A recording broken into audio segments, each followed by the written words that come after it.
মাওলানা মওদুদী রাহেমাহুল্লাহ উনি নিজেও আম্বিয়ায়ে আলাইহিমুসসালামকে মাসুম মনে করতেন। উনি উনার লিখনির বিভিন্ন বইতে নবীগণ মাসুম তিনি এটা তুলে ধরেছেন।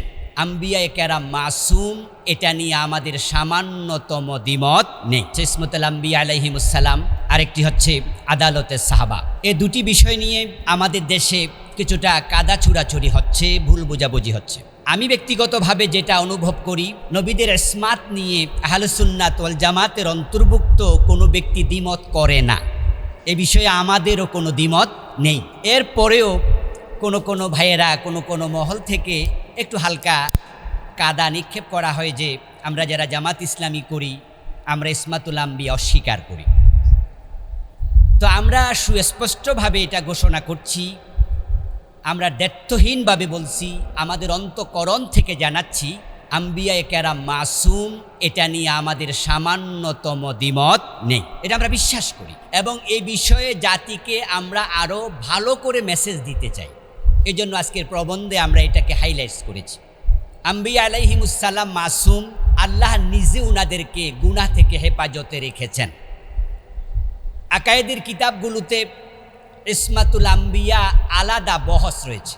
এটা আমরা ছাত্রজীবন থেকে পড়েছি এবং আমরা আকায়েদুন নাসাফি, যেটা ফাজিল ক্লাসে আলিয়া মাদ্রাসায় পড়ানো হয়, কওমি মাদ্রাসায় পড়ানো হয়, ওইটার ইসমাতের অংশ আমরা সেই ফাজিলে ছাত্রজীবন থেকে জেনেছি এবং এটা আমরা বিশ্বাস করি আল আম্বিয়াউ মাসুমুন, সকল নবী মাসুম।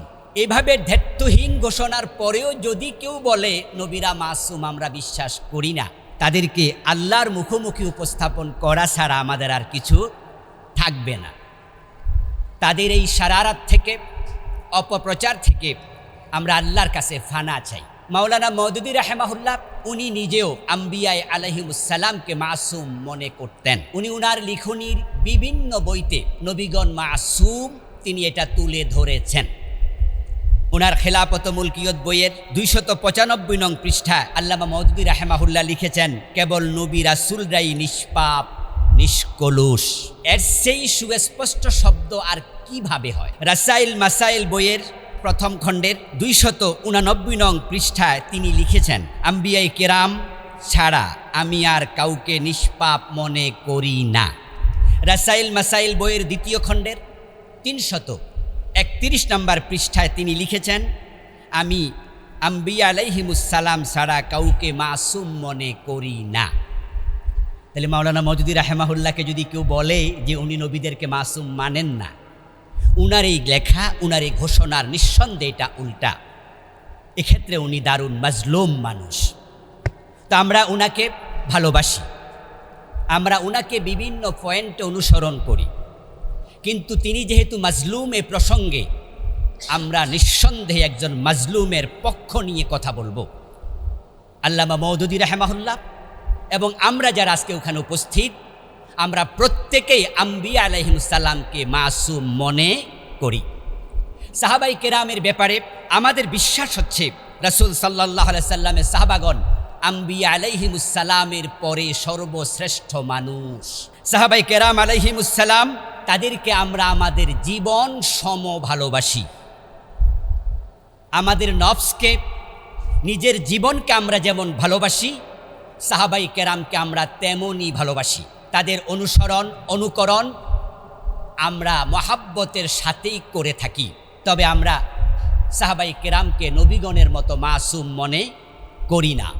তাদের কারো ব্যক্তিগত কোনো কথা অথবা কাজ যদি কোরআন এবং সুন্নাহর সাথে তাআরুজ তৈরি করে, আমরা সেই ক্ষেত্রে কোরআন এবং সুন্নাহকে প্রাধান্য দিয়ে থাকি। যেমন আবু যর গিফারি রাদিয়াল্লাহু তাআলা আনহু সম্পদ সঞ্চয় করাকে তিনি হারাম বলতেন। এক্ষেত্রে আমরা সম্পদ সঞ্চয় করাকে জায়েজ বলি। 1 বছর সম্পদ না থাকলে তো জাকাত ফরজ হয় না, তাহলে সম্পদ সঞ্চয় করার অনুমতি ইসলামে আছে। এভাবে কোনো সাহাবী কথা এবং কর্ম যদি কখনো কোনো জায়গায় সুন্নাহর সাথে তাআরুজ করে, তখন কোরআন সুন্নাহকে আমরা প্রাধান্য দেই। আর যখন তাআরুজ করে না, তখন সাহাবাই কেরামের আকওয়াল এবং আমালকে আমরা শরীয়তের দলিল মনে করি। তাদের নিন্দা করা, তাদের হেয় করে সমালোচনা করাকে আমরা হারাম মনে করি। কিন্তু দুঃখজনকভাবে আমাদেরকে সাহাবা বিদ্বেষী বলা হচ্ছে।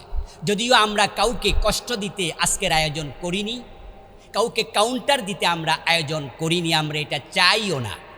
কিন্তু কেউ যখন কারো গায়ে কাদা নিক্ষেপ করে, সে যদি উল্টা কাদা নিক্ষেপ নাও করে, কমপক্ষে গায়ের কাদাটুকু সরানোর অধিকার তো তার আছে। তা আমাদের গায়ে যে কাদাটা নিক্ষেপ করা হয়, আমরা সাহাবীদের বিদ্বেষ করি, আমরা দৃঢ়ভাবে এটাকে প্রত্যাখ্যান করি, বরং সাহাবাই কেরামকে আমরা অন্তঃকরণ থেকে ভালোবাসি নিজের জীবনের মতোই। ইনশাআল্লাহ আজকের প্রবন্ধ থেকে, আলোচকদের আলোচনা থেকে আমরা এই বিষয়গুলো আরও সুস্পষ্ট হব। সাহাবাদের আদালতকে আমরা স্বীকার করি। ইবনুস সালাহ রাহিমাহুল্লাহর বক্তব্য, আস-সাহাবাতু কুল্লুহুম উদুল, আল্লাহ নবী সকল সাহাবী আদেল ছিলেন, এটা আমরা বিশ্বাস করি।